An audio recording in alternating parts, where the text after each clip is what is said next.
আসসালামু আলাইকুম ভাই ও বোনেরা, খবরদার ভিডিওটি টান দেবেন না। জীবনে তো বহুত নাচ গানের ভিডিও লাইক কমেন্ট শেয়ার করে আছেন, জীবনে তো বহুত ভিডিও ভাইরাল করছেন। আজকে আমাদের এই ছোটো ভাইটি সূরা কাউসারটি তিলাওয়াত করবে। সূরা কাউসারটি ভালো লাগলে দ্রুত লাইক কমেন্ট শেয়ার করে দেবেন। জীবনে তো বহুত ভিডিও ভাইরাল করছেন, এই ভিডিওটা লাইক কমেন্ট শেয়ার দেখতে স্যার। আপনি মুসলমান হলে কমেন্ট বক্সে বলবেন আলহামদুলিল্লাহ। হ্যাঁ বলো। আসসালামু আলাইকুম। أعوذ بالله من الشيطان الرجيم.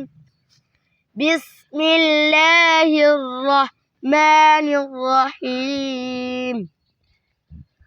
سورة الكوثر مكية. بسم الله الرحمن الرحيم. إنا أعطيناك الكوثر فصل لربك وانهر إن شانئك هو الأبتر. সূরা কাউসারটি ভালো লাগলে দ্রুত লাইক কমেন্ট শেয়ার করবেন। এই ভিডিওটা দ্রুত ভাইরাল দেখতে চাই।